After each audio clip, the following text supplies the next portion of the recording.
Straight into this one. Important topic. Let's go. Before I let you go today, though, I want to just kind of touch on one development in the U.S. Iran / U.S. Israel Iran war, and that is President Trump's attempt to get a settlement. He said on True Social yesterday that Iran had asked for a meeting in Qatar, so he's sent Steve Witkoff and Jared Kushner over there. The Iranians said, "Yeah, actually, I did not request a meeting, and we don't have a meeting planned with you. We're going to Qatar to talk about getting our money released, but whatever." The Qataris said that today. There was no meeting between the U.S. and that, but Trump keeps talking about it. Yeah, that's the Qatari foreign minister right there making that statement there. So there's not really any talking going on, at least not between the two parties. But the whole thing, Doug, I think that if you can have one fulcrum toward this whole war arrest, it's on Israel and Lebanon, because that's literally point one of the MOU. And we've had lots of issues where President Trump said, "I told them what to do," and they can't fight. And then the Israeli sides ignored that. And then we had this weird dynamic where the Vice President Vance is trying to get the MOU signed, which has point number one, that Israel has to end the fighting in Lebanon. And then you had Secretary of State Rubio go out, sign a different deal with Lebanon, the government of Lebanon, not Hezbollah, Israel, and the U.S., which has a complete different set of things that works contrary to that. But here's the big problem. As of there was a video released today by by Benjamin Netanyahu, where he's addressing some of his soldiers in Lebanon, and he makes clear here he has no intention of ever leaving Lebanon. יחד עם שר הביטחון וסגן הרמטכ"ל והמפקדים שלכם שאיתם דיברתי, מרוג והמח"טים, אני מציע לכם. עשיתי כאן עבודה ענקית. בעצם מה שעשינו זה לקחנו את הציר האיראני והתחלנו לרסק אותו. הקפנו באיראן עצמה, דבר שאף אחד לא האמין. הרחקנו איום קיומי. החוליה החשובה ביותר בציר האיראני הייתה פה, חיזבאללה. היו לו 150,000 טילים ורקטות, שזה הריכוז של טילים ורקטות הצפוף ביותר על כדור הארץ. היום נשאר להם בערך 8%, זה עדיין משמעותי. זה כבר לא מה שהיה. בפעילות שלכם אנחנו חיסלנו כמה?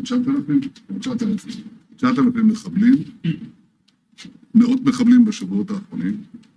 וכמובן הדבר העיקרי שעשינו, וזה מה שאתם עושים כאן, זה ליצור אזורי חיץ, אזורי ביטחון, לא בצד שלנו של הגבול, בצד שלהם. אז אנחנו עושים את זה בלבנון. We're doing it in Gaza, we're doing it in Lebanon. I just had to pause it there. Like, the flag behind them, and look at them all.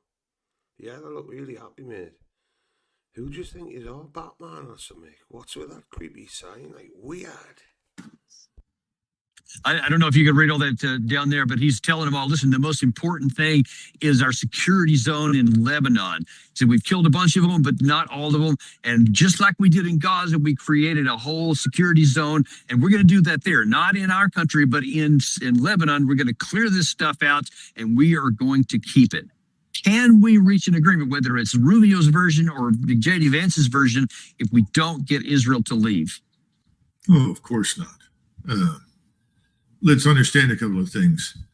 Fortress Israel now has to live in a state of permanent conflict and war. There is no light at the end of the tunnel. Look carefully at the audience to whom he was addressing himself.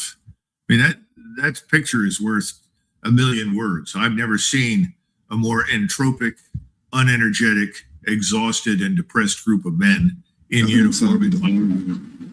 It looks like one of these NTC after action, right? One of the worst battalions that has ever been through the NTC. The only thing that's missing, well, I guess it's not really missing, is that after they're all there, they know this is a catastrophe, they know they've lost, and then said, "No, you guys really have done a good job here. I don't want you to leave here feeling that you failed." Well, they have failed. This has been a complete failure. It's not going to change. So I think the Israelis are now caught up in this permanent conflict. We and the Israeli government have bribed and bullied people in the new Lebanese government to do whatever we want. It's meaningless. The new government is a treasonous organization that is selling out the country, that effectively consigned everything south of the Litani River and probably more to the Israelis. So they have no legitimacy. I think we need to understand something. This MOU is not a peace agreement. It was never. Sorry for interrupting Doug there, but this is the thing, like, what people don't understand. They just hear on the BBC, oh, Israel and Lebanon have agreed a deal. It's like, no, Israel and Israel have agreed a deal because the puppets in charge of Lebanon are just an extension of the Zionist regime. It's 100% true. Meant to be a peace agreement. The MOU was structured to address points that everybody agreed were, at least in theory, achievable. Well, they're not.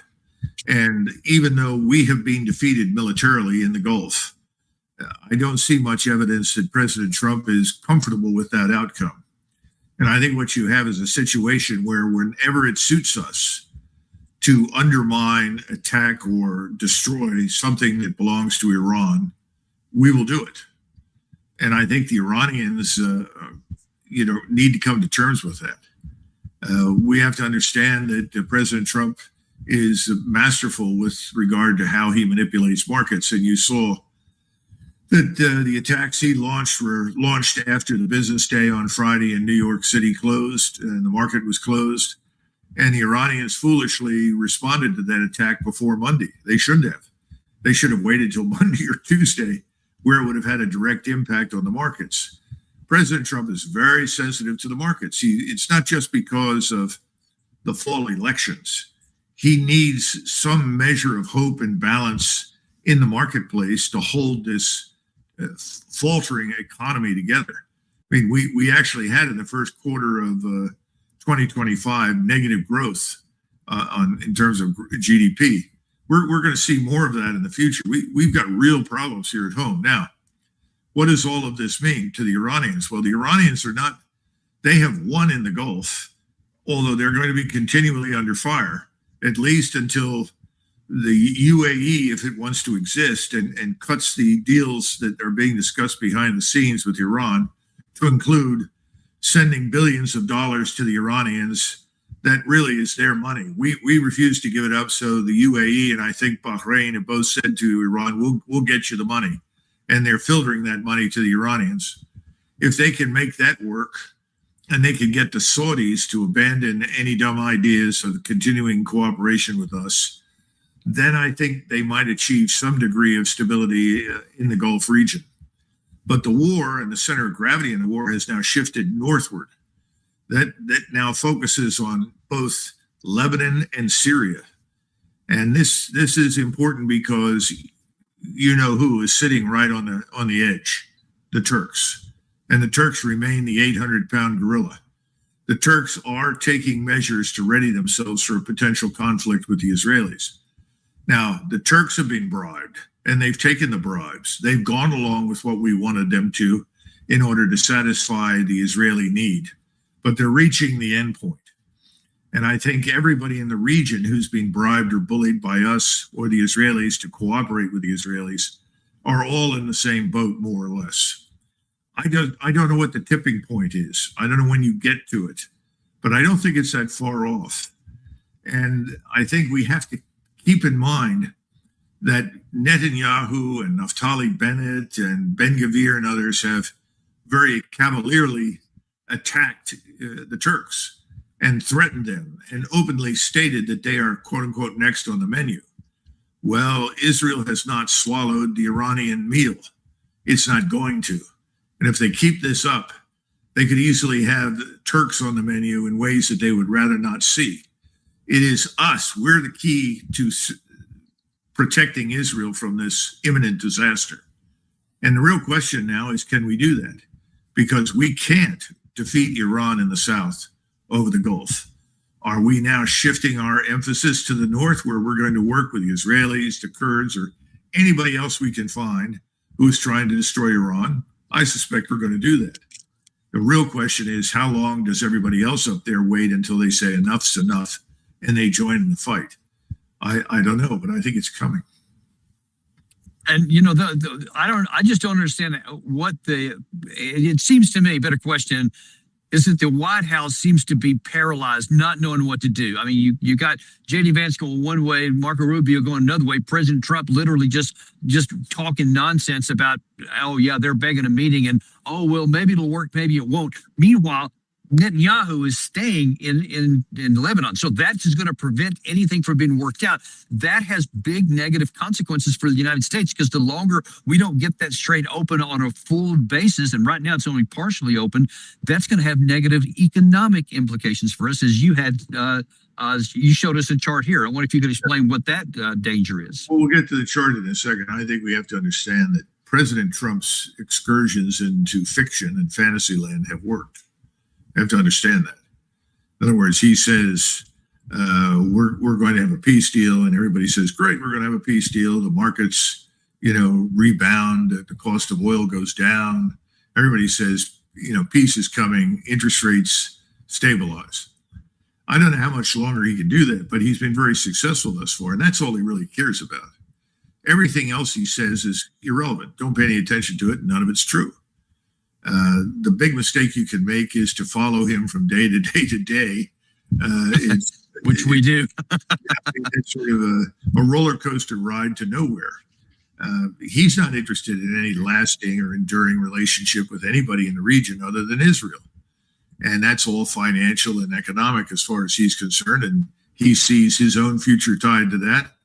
And he likes to think that ours is. Well, I agree with you. Our strategic interests are not served by any of this. But it doesn't matter what I think. It doesn't matter what most Americans think. Look at the polls. We don't. And that's the thing. It does not matter what any of us think, even here in the UK. It's clear the government do not work for us anymore. They do not. They work for the big businesses, the billionaires, and the elites. What we think as a public does not matter. They do not care. And if you go against the Zionists in Israel, you will go to jail. Look at what's been happening with the protesters. You will go to jail if you oppose this. Count. The only people that count are the people sitting on the Hill that are being well paid for their Israeli support, and of course the White House. And you've got plenty of senior officers in the military who are quite anxious to be Israel firsters so they too can be promoted. So let's be frank, that's where we are right now. I don't see any of that changing immediately. However, there is something else going on that nobody's paying attention to. And the chart that you mentioned, if you want to put it up, look at what this thing says. Treasury rollover risk now runs into the trillions.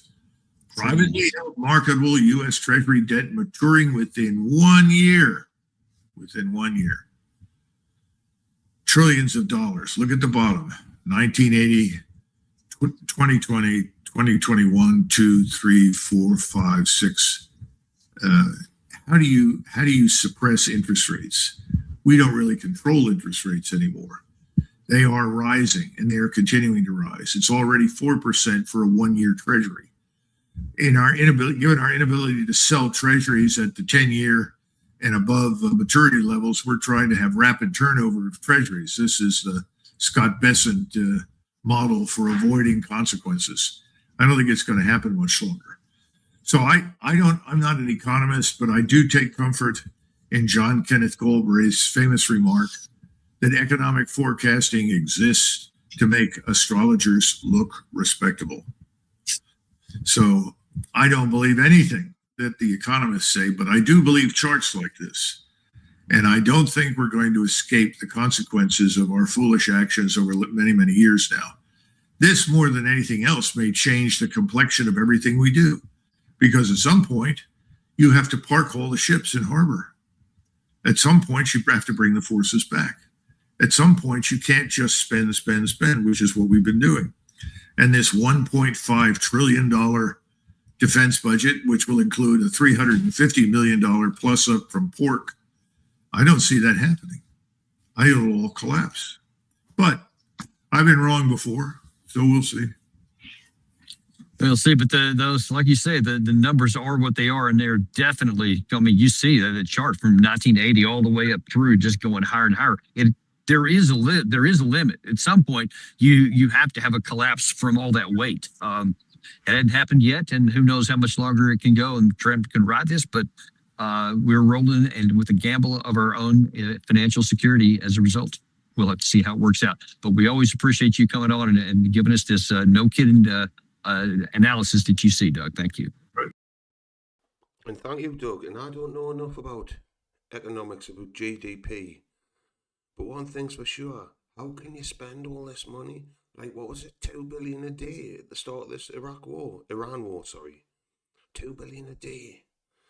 That's what the Americans were spending. And they were being defeated by $50,000 drones. Iran, their military budget, they've been under severe sanctions for decades since the revolution in '89. And they managed to hold the Americans at bay. They can't keep spending all this money, they cannot. But again, certain elites, the industrial military complex, as they like to call it, certain companies, Lockheed Martin, these drone factories, Elbit Systems, they continue to cream the money in, cream it in. What do we get? More debt, higher prices, more war. It's tragic, but something's got to change. So I'm away to work. Have a good day.